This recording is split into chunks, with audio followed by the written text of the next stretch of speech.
asalaamu calaykum waraxmatullaahi wabarakaatu. kulanti wanaagsan daawadayaal meel walba oo aad joogtaan. sidaad wada arkaysaan waxaan la fadhiyaa waan la joogaa axmed jeylaani maxamed nuur oo ah aabbaha dhalay maxamed soomaali ama maxamed axmed jeylaani oo aad ogtihiin xaaladiisa sidee tahay. waxaan rabnaa inaan halkan uga mahad celinno dhammaan walaalihii soo gaarsiiya mucaawinada ama deeqda ama wax kusoo sadaqaystay. waxaan rabaa inaan idiin sheego warbixino kooban oo xaaladda maxamed ku saabsan. maalinta isniinta ah waxaan la ballansannahay dhakhtarka maxamed soomaali oo aan rabno inaan isbitaalkii dib ugu celinno si xaaladiisa caafimaad dib ay ugu soo wax looga qabto. waxaan idiin soo bandhigi doonaa documenti ama video caddeynaya maxamed soomaali dhakhtarka xaaladiisa siduu ka yiri, lacagaha ku bixi doona, lacagaha lagu leeyahay iyo weliba isbitaalka informationka guud uu ka hayo maxamed soomaali. sidoo kale waxaan halkan rabnaa inaan kugu soo bandhigno walaalihii deeqda lacageed soo gaarsiiyey ee ku kala sugan daafaha adduunka. maantay waxaan tagnay dhammaan xawaaladaha, qaarkood way xirnaayeen sababtoo ah waa weekendi ama maalmo fasax, qaarkoodna sababo qaas ah ayay u xirnaayeen oo ay uga maqnaayeen. waxaan tagnay oo inoo suurto galay inaan tagno xawaalado qaas ah sida xawaalada dahabshiil, xawaalada amal iyo xawaalada iftin. walaalihii lacagta soo gaarsiiyey halkan ayay noo dokumentigooda noo yaalaa. waxaan rabnaa inaan qof walba magaciisa, meesha uu joogo, uu lacagta uu kasoo diray iyo waliba lacagta intay la eg tahay inaan macnaa idiin soo bandhigno, isla markaasina videogan u caddeeyo in axmed jeylaani oo ah maxamed soomaali aabihiis inuu lacagtaas guddoomay, qof walbana u duceeyo. waxaan rabaa inaan ka bilaabo hadduu alla idmo fanaanada weyn ee farxiya kabayare oo ku sugan wadanka australia. waxay soo wakiilatay gabar lagu magacaabo istanbul axmed jaamac, waxayna soo dirtay lacag dhan $670 oo u dhiganta 2,820 ringid. waa $670 ayay soo dirtay, waxayna u dhigantaa 2,820 ringid. waxaan ku wareejiyey aabbaha maxamed soomaali. axmed jeylaani, farxiyo kabayare ka guddoon, maxaad leedahay, maxaa ugu ducey lahayd? walaashay farxiyo kabayare waxaan leeyahay jazaaka allah khayr, ilaahay ha ku barakeeyo, ilaahayna ajri xasanaad allah kaa siiyo insha allah, bedelkiisna allah ku guliyo. intii muslimka soo qayb qaadatay maxamed soomaali caawintiisa waa u soo duceynaynaa insha allah. ani wiilkayga ilaahay ha nuuriya iyakan insha allah. waa tahay, ducadaas allah u aqbalo farxiyo kabayare. sidoo kale aamina shariif askar oo ku sugan UK waxay soo dirtay $880 oo u dhiganta 3,704 ringid. waxaan guddoonsiinayaa aabbaha maxamed soomaali. aamina ka guddoon, maxaad ugu ducey lahayd? maasha allah, jazaaka allah khayr. walaashay aamin waxaan leeyahay ilaahay ha ku barakeeyo, ilaahay awlaadiina allah idin koriyo insha allah, kabadankiisna allah idin soo geliyey. waa tahay, allah u aqbalo aamina ducadaas. sidoo kale axmed cali maxamed oo ah walaal soomaaliyeed oo kusoo sadaqaystay maxamed soomaali $500. waxa uu joogaa mombasa. 500 markii loo bedelo lacagta wadankan waxay u dhigantaa 2,105 ringid. axmed ka guddoon asagana, maxaad ugu ducey lahayd? maasha allah, walaalkayga waxaan leeyahay jazaaka allah khayr, ilaahay ha barakeeyo insha allah, sin kabadankiisa allah soo geliyo. waa usoo duceynay insha allah ani wiilkayga, jazaaka allah khayr. aada u mahadsantahay, ducadaas allah u aqbalo. sidoo kale raxiima cali maxamuud oo joogta UK waxay maxamed soomaali ugu soo deeqday lacag $100 ah oo u dhiganta 421 ringid oo lacagta malaysia. maxaad ugu ducey lahayd raxiima? raxiima, ilaahay ha barakeeyo, jazaaka allah, ilaahay awlaadeeda ha u barakeeyo, kabadankiisna allah soo geliyo insha allah. intii muslim allah u aqbalo muwaadiniinta soomaaliyeed. sidoo kale felis axmed seraar waxa ay soo dirtay lacag $150 ah oo u dhiganta 631.50 ringid oo wadankan ah. waxa ay ku nooshahay UK. maxaad ugu ducey lahayd felis? felis waxaan leeyahay ilaahay kabadankiisa allah soo geliyo walaashay insha allah, ilaahay awlaadeeda ha u barakeeyo. intii muslim maxamed soomaali wiilkii soo caawisanay ilaahay idinkiisa ilaahay farija ha u furo insha allah. waa tahay, allah u aqbalo felis. sidoo kale waxaan ku jirnaa weli inaan soo bandhigno lacagihii walaalaha muslimiinta ay kusoo sadaqaysteen maxamed soomaali. xaawo cabdi maxamed waxa ay meesha ay joogto lama soo qorin. waxa ay kusoo sadaqaysatay $100 oo u dhiganta 421 ringid. waa xaawo cabdi maxamed, maxaa ugu ducey lahayd xaawo? walaashay xaawo waxaan leeyahay ilaahay kabadankiisa allah soo geliyo, adduunya aakhirina ilaahay maaragtay farij khayr qabo ilaahay ha u furo insha allah waa usoo duceynaynaa iyagii intii kasoo qayb qaadatay biidni illahi kariim ilaahay bedelkiisa allah siiyo insha allah. allaha u aqbala xaawo. sidoo kale maryan maxamuud cabdulaahi waxa ay maxamed soomaali kusoo sadaqaysatay lacag $100 ah oo u dhiganta 421 ringid. maryan waxa ay ku nooshahay Oslo, Norway. maxaa ugu duceleed maryan? maryam waxaa leeyahay jazaaka allah khayr walaashay ilaahay ka badankiisa allah kusoo geliyo qof walba niyadiisa waxay jeceshaana allah siiyo insha allah. qof walba maxamed sadaq usoo niyeystay waa usoo duceyn insha allah. waa tahay allaha u aqbalo. sidoo kale sahra cabdicasiis salaad waxa ay kusoo sadaqaysatay maxamed soomaali $100 oo u dhiganta 421 ringid. sahra meesha ay ku nooshaa lama soo qorin. waxaan akrinayna waa rasiidyada aan xawaaladaha kasoo qaadnay. sahra maxaa ugu ducey lahayd? sahra waxaan leeyahay walaashay ilaahay ha ku barakeeyo ka badankiisna allah kusoo dhiibo insha allah waa idin soo duceynaynaa. waa tahay allah u aqbalo ducada sahra.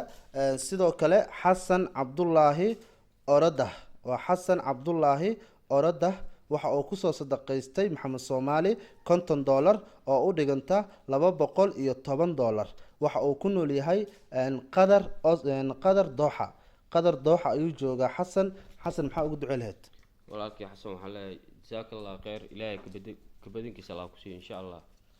waa tahay weli waxaan ku jirnaa daawadayaal sadaqadii maxamed soomaali inaan cadeyno meelaha ay ka timid cidda soo gaarsiisay iyo cadadooda intay la eg tahay. waxaan hadda soo galnay qeybihii lagu soo diray xawaalada iftin. deeqa sheekh axmed waxa ay ku nooshahay sacuudiga. waxa ay maxamed soomaali kusoo sadaqaysatay $75 oo u dhiganta 300 oo ringid oo wadankan ah.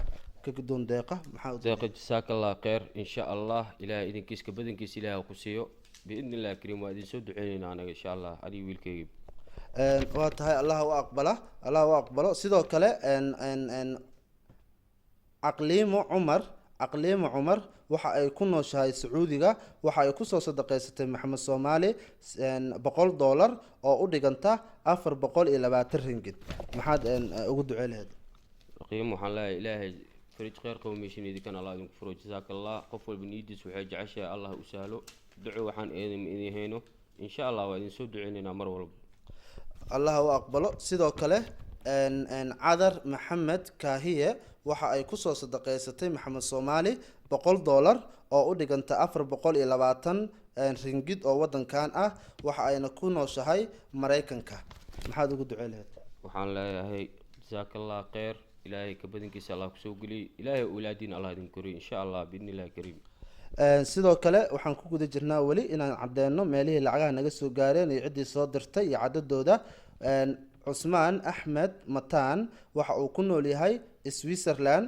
waxa uu soo diray oo maxamed soomaali kusoo sadaqaystay $50 oo u dhiganta 200 oo ringid. maxaa ugu ducey lahayd cusmaan? cusmaan waxaa leeyahay jazaak allah khayr ilaahay ka badankiisa allah kusoo geliyo insha allah waa idin soo duceynayna anaga insha allah. daawadayaal weli waxaan ku guda jirnaa inaan sheegno walaalihii soomaaliyeed ee kusoo sadaqaystay maxamed soomaali deeqdan. cabduqaadir kaarshe waxa uu ku nool yahay Canada. waxa uuna soo diray oo maxamed soomaali kusoo sadaqaystay $200 oo u dhiganta 840 ringid ee wadankan. ka gudoon maxaad ugu ducey lahayd? walaalkii cabdiqaadir waxaa la jazaak allah khayr ilaahay ka badankiisa allah kusoo geliyo insha allah waa idin soo duceynaynaa mar walba waan ducada waan soo haynaa maxamed soomaali ilaahay dartiisa lagu soo caawiyo insha allah. waa tahay allaha u aqbalo. weli waxaan ku guda jirnaa xawaalada iftin lacagihii walaalaha soomaaliyeed ay kusoo direen. xaamud axmed xuseen waxa uu ku nool yahay Austria. waxa uu soo diray $100 oo u dhiganta 420 ringid. waa xaamud. maxaad ugu ducey lahayd xaamud? xaamud waxaa leeyahay jazaak allah khayr walaalkay ilaahay meeshiin allah idin nuuriyo ka badankiisna allah idin soo geliyo insha allah idin soo duceynay biidni illah. waa tahay allaha u aqbala xaamud. weli waxaan ku guda jirnaa walaalaha soomaaliyeed lacagihii ay soo direen iyo meelihii ay kasoo direen.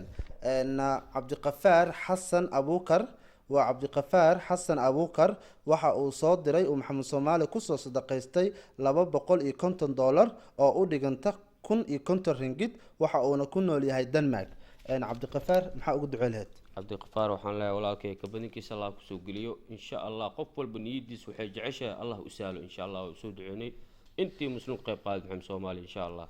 daawadayaal weli waxaan ku guda jirnaa lacagihii ay soo direen walaalaha soomaaliyeed xawaalada iftin intaas ayay ku eg tahay lacagihii aan kasoo qaadno maanta. waxaa xasuus inaga ah in lacagahan marka aan soo qaadno kadib ay nala soo xiriireen xawaalada dahabshiil iyo xawaalada iftin, isla markaasina ay noo sheegeen in weli lacago kale lasoo dirayo, laakiin ay noo suurtageli weysay waqtiga oo aada iskaga gaaban iyo waqti meelaha lacagaha laga soo diray iyo Malaysia oo waqtiyadooda aada u kala duwan yihiin. laakiin mar walba iyo maalin walba waxaan idiin ballan qaadeynaa in qof walba oo lacag soo dira ama $10 ama 100 milyan waxay noqotaba inaan caddeeno oo aan sheegno si walaalaha Soomaaliyeed ay ugu qancaan, transparentina ugu helaan in macnaa lacagta ay soo gaartay Maxamed Soomaali iyo aabihiis. haddana waxaan gudagelaynaa xawaalada Amal walaalaha lacagaha kusoo diray. waa xawaalada Amal.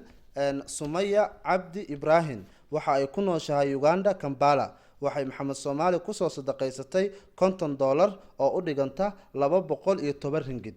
waa Sumaya ka guddoon, maxaa ugu ducey lahayd? sumaya waxaan leeyahay jazaaka allah khayr walaashay, niidaa waxay jeceshahay allah ku saalo insha allah, qof wal muraad ku leeyahay allah u saalo biidni illahi kariim. aad ay u mahadsan tahay Sumaya, waan uga mahad celinaynaa. sidoo kale Safiya Axmed Cumar. waa Safiya Axmed Cumar waxa ay ku nooshahay London. waxay Maxamed Soomaali kusoo sadaqaysatay $100 oo u dhiganta 420 ringgit ee wadankan. maxaa ugu ducey lahayd? safiya waxaan leeyahay jazaaka allah khayr walaashay, kabadinkiisa allah kusoo geliyo insha allah. ducaduna waa aqbal, ilaahay idinkiis waa arki doontiin sadaqadiina meel idin mariso insha allah. waa tahay aada u mahadsan tahay Axmed Jeelaani. sidoo kale waxaa lacagaha soo diray Axmed Cali Atayanda. Axmed Cali waxa uu ku nool yahay Sweden. waxa uu kusoo sadaqaystay Maxamed Soomaali $50 oo u dhiganta 210 ringgit oo wadankan ah. Axmed, maxaa ugu ducey lahayd? jazaaka allah khayr, ilaahay kabadinkiisa allah soo geliyo walaalkeyga insha allah. qof walbana ducadiisa oo baan sadaqadu wax uu soo sadaqaystay bedelkiisu uu heli doonaa insha allah biidni illahi kariim. ani wiilkay waa usoo duceyn insha allah. waa tahay aada u mahadsan tahay. weli waxaan ku guda jirnaa inaan caddeeno walaalihii Soomaaliyeed lacagahay soo direen iyo meelahay kusoo kala direen. Saciid Cali Maxamed. waa Saciid Cali Maxamed waxa uu ku nool yahay Brisbane, Australia. waxa uu kusoo sadaqaystay Maxamed Soomaali oo u dhiganta 210 ringgit. Saciid, maxaa ugu ducey lahayd? jazaaka allah khayr, ilaahay kabadinkiisa allah soo geliyo insha allah. waa usoo duceyneynaa insha allah ilaahay idinkiisa. waa tahay daawadayaal weli waxaan ku guda jirnaa walaalaha Soomaaliyeed lacagii ay soo direen. Sihaam Maxamed Yuusuf. waa Sihaam Maxamed Yuusuf waxa ay ku nooshahay Melbourne, Australia. waxay Maxamed Soomaali kusoo sadaqaysatay $100 oo u dhiganta 420 ringgit. Sihaam, maxaa ugu ducey lahayd? sihaam waxaan leeyahay ilaahay niidaada waxay jecesha allah ku sahlo insha allah. wixii qof walba wax soo sadaqaystay waa usoo duceyneynaa insha allah. ilaahay adin nuuri, ilaahna idin barakeeyo insha allah. qofka ugu dambeeya waa Nurani. waa Nurani Shafi. waa Nurani Shafi waxa uu joogaa USA ama Mareykanka. waxa uu Maxamed Soomaali kusoo sadaqaystay $100 oo u dhiganta 420 ringgit. Nurani, maxaa ugu ducey lahayd? jazaaka allah khayr Nurani, ilaahay ha barakeeyo insha allah. kabadinkiisana allah soo geliyo. intii ka qayb qaadatan ilaahay meeshooda allah ku anfaco. waa usoo duceynayna insha allah. waa tahay qofka ugu dambeeya sidoo kale oo xawaalad maalmo ka hor aan kasoo qaadnay lacagtan oo aan maanta inoo suurtageli weysay in aan tagno sababo macnaa jam iska jira awgiis iyo waqtigoo dhammaaday. gabadhan waxaa lagu magacaabaa Dhammo Maxamed Yuusuf. waxa ay kusoo dirta lacagtan xawaalada Taj, waana $100 oo u dhiganta 420 ringgit oo wadankan ah. waa Dhammo Maxamed Yuusuf oo Maxamed Soomaali kusoo sadaqaysatay $100 oo u dhiganta 420 ringgit oo wadankan ah. waxayna soo dhigtay xawaalada Taj. lacagtaadii wuu gudoomay Maxamed Soomaali aabihiis, hana kuu duceeyo insha allah. Dhammo walaashay, ilaahay ajri xasanaad allah kaa siiyo insha allah. niidaa waxay jeceshaan allah kuu sahlo. intii muslim ah Maxamed Soomaali waa wiilkooda, waa usoo duceyneynaa, asigna wuu u duceynaa insha allah. ilaahay waxaa idinka baryayaa kabadinkiisa allah idin soo geliyo. ilaahay qur-aankiisa uu ku sheegay aljazaa walixsaan ila alixsaan. waxa weeyaan maanta haddaa asxaan samaysad in ilaaha ku asxaamaayo, ilaaha ku arxamaayo إن شاء الله الله إذن نوري الله إذن بركة إن شاء الله جزاك الله خير. waa tahay daawadayaal qaybihii aan lacagihii maanta aan soo aruurinay maxamed soomaali aabihiis waan guddoonsiinay sidaad aragtaan lacagihiinana wuu helay wuuna idiin duceeyey ducadana waxaa kasii muhiimsan ducada caloosha idinkaga duceynaya daawadayaal waxaan idin ogeysiineynaa maxamed soomaali waa aabaha aabihiis waa kana qof walba oo sadaqaysanaya lacag walba oo loo soo diraayo waxaan codsanaynaa in maxamed soomaali aabihiis lagu soo qoro waayo qof walba oo wax sadaqaysanaya ama gacan wax sadaqaysanayso in ay u dhaxayso gacan kale ma habboona labada gacmood tan sadaqaysanaysa iyo tan lagu sadaqaysanayo inay isku madax banaanaadaan waa wax muhiim ah anaguna waxaan inta badan ka shaqayn doonaa hadduu alla idmo lacagaha aad soo dirtaan ama ha yaraadaan ama ha badnaadaan inaan idin cadeyno oo aan kilib iyo fiidooyo iyo dokumentiyo ku saabsan arrintaas aan idiin soo bandhigno arrinta maxamed soomaali kama hari doono hadduu alla idmo isbitaalka waan geyn doonaa sida ugu dhaqsiyaha badan oo maalinta isniinta aan dhakhtarka la balansannahay waxa ku bixi doona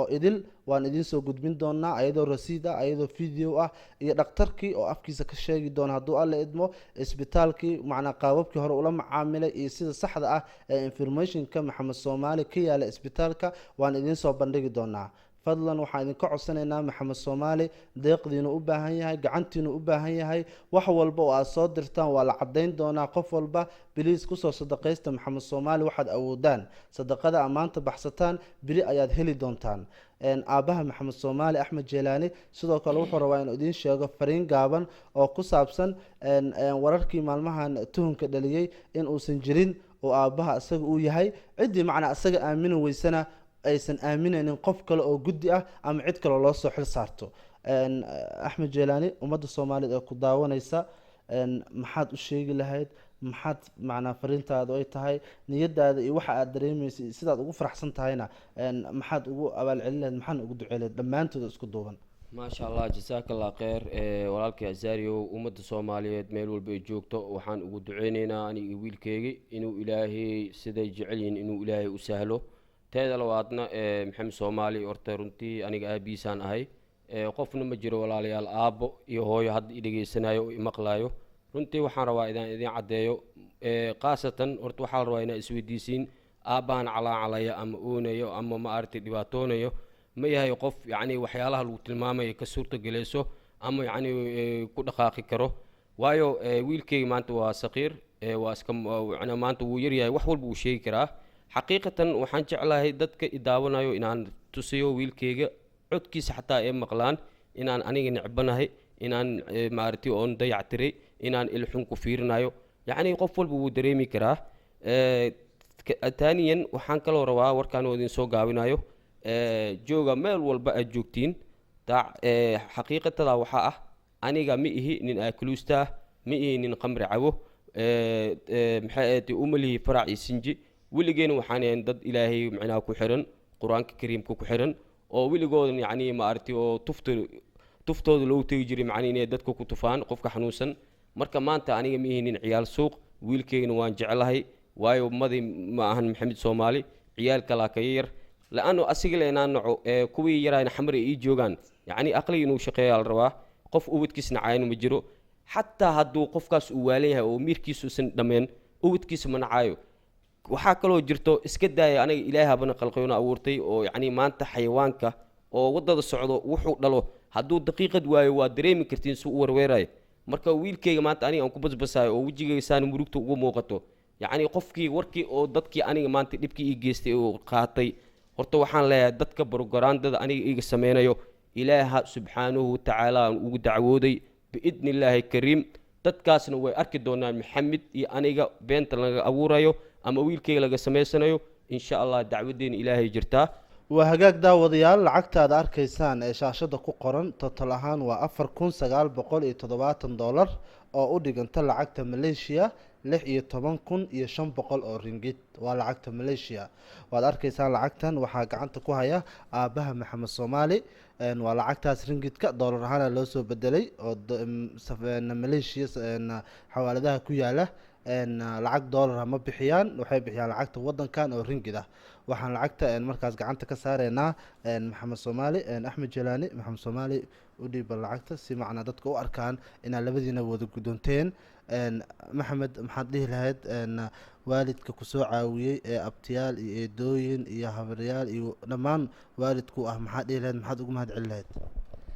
eedayaal iyo adeerayaal waa mahadsantihiin sida ay soo caawiseen, aad iyo aad waa mahadsantihiin. aabaheen wuu jecel yahay, aad mahadsantihiin, caawinaadiina waa baahanahay. waa tahay aada umahadsan tahay.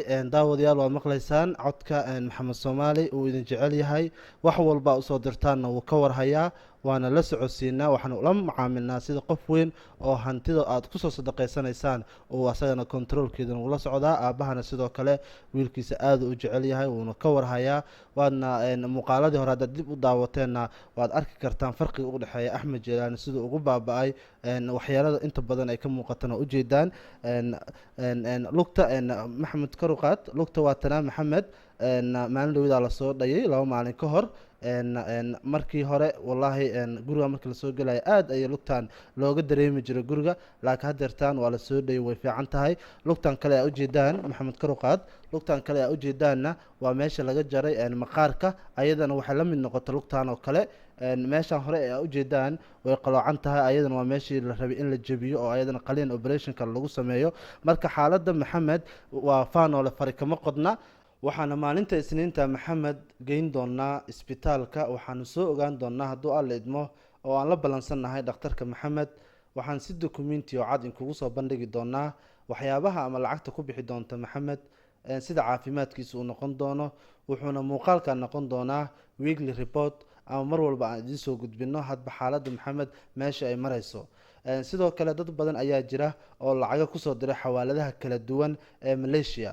weli xawaalado qaarkood ma ka soo qaadin lacagaha, sida xawaalada hodan, jubba, mustaqbal, taaj, tawakal iyo xawaalado fara badan oo ay ka mid tahay ka weli ma aynu tegin. laakiin waxaan rajaynaynaa inaynu saacadaha soo socda ama maalmaha soo socda ama biritoole aan kasoo qaadno hadduu alla idmo lacagaha dhiman. dadka aan u mahad celinayno dadkii iska waayay videogan, muhiimaddu maaha inaad tan ku jirtaan, laakiin fideoyada dambe waa ku jiri doontaan. qof walboo lacag usoo diray xawaalad walba ha kusoo diro, waanu soo bandhigi doonaa, cadeemana waa tusi doonaa inay lacagtaas soo gaartay aabbaha. sidoo kale waxaan idiin soo bandhigi doonaa caafimaadka wiilka, meeshuu marayo, sawiradiisa, fideoyada, riboodyada, beelasha ama rasiidyada lacagta lagu bixiyo isbitaalka. qof walboo caawiyey waan usoo bandhigi doonaa, wax la qarin doono ama luqluuq geli doona haba yaraatee ma jiraan. sidoo kale dadka guriga ugu imaanaya ee ku nool malaysia iyo xaafadaha kala duwan ee wadankanna lacagaha ay soo gaarsiiyaan xisaab ayaan ku wadnaa, waana soo bandhigi doonaa iyakuna lacagaha ay soo bandhigaan. fadlan waxaan idinka codsanaynaa wixii cadeen ah oo aada u baahataan diyaar ayaanu la nahnay, waa la idiin soo bandhigi doonaa. aniga ayaa igula xisaabtami kartaan, aabbaha kula xisaabtami kartaan, iyo dhammaan dad kale oo ay ka mid yihiin maryan iyo cabdalla oo iyakuna ka mid a dadka gacanta ku haya oo guriga kula nool. dhammaanteenba waxaan diyaar u nahnay in aan caawino aabba jelaani, axmed jelaani iyo wiilkiisa maxamed soomaali. dad badan ayaa jira ama dad qaar ayaa jira kuweyshin gelinaya aabbaha ama su-aal gelinaya oo dhahaya wiilka aabihiis waa sidaas. waxaan idinka codsanaynaa sadaqada gacanta baxsanaysa ee gacanta lagu bixinayo ee wax lagu sadaqaysanayo, wax u dhexeeya waa qalad. qofka sadaqaysanaya iyo qofka lagu sadaqaysanaya turjumaan uma baahna. aabbuhu waa kana. qof walboo sadaqaysanaya bliis waxaad ugu soo hagaajisaan magaciisa, lambarkiisa, waxaadna ugu soo qori kartaan inuu joogo kuwaalanbur malaysia. fadlan biritoole ama maalinta isniinta ah waxaan rajaynaynaa inaan maxamed isbitaalka jiifino. wuxuuna maxamed isbitaalka u jiifan doonaa isniinta shacabka soomaaliyeed meel walba oo ay joogaan. bliis maxamed ha laga warhayo, waa last chance. caafimaadka maxamed waxaan rajaynaynaa inuu dhammaanteenba naga farxiyo oo maxamed socod uu bilaabo dhowaan insha allah. balanteenu waa in maxamed lasoo caawiyo. lambarada aad kala soo xiriiri kartaan iyo akoonka dahabshiilna waxaad ka daalacan kartaan shaashada idiin muuqata. fadlan waxaan idinka codsanaynaa inaad maxamed soo caawisaan. qof walboo damiir leh oo soomaalinimo ku jirto wuu dareemi karaa marxaladda uu maxamed ku sugan yahay. waxaan idinka codsanaynaa inaad maxamed soo caawisaan. warqadan waa akoonka dahabshiil uga furan maxamed. waxaan idinku soo bandhigi doonaa si cad ayaan idiin soo bandhigi doonaa fadlan soo caawiya waad mahadsantihiin wax walba oo aad usoo dirtaanna waxaa balan ah inaad fiidiyoda soo socda oo maalin walba aan soo samayn doono uu aabbuhuna diyaar u yahay inuu soo bandhiga lacagta loo soo diray waad ku arki doontaan waad mahadsantihiin waxaan idinkaga tegaynaa sidaas iyo nabadgelyo balanteennu waa inaan u istaagno oo badbaadino maxamed soomaali waa mahadsantihiin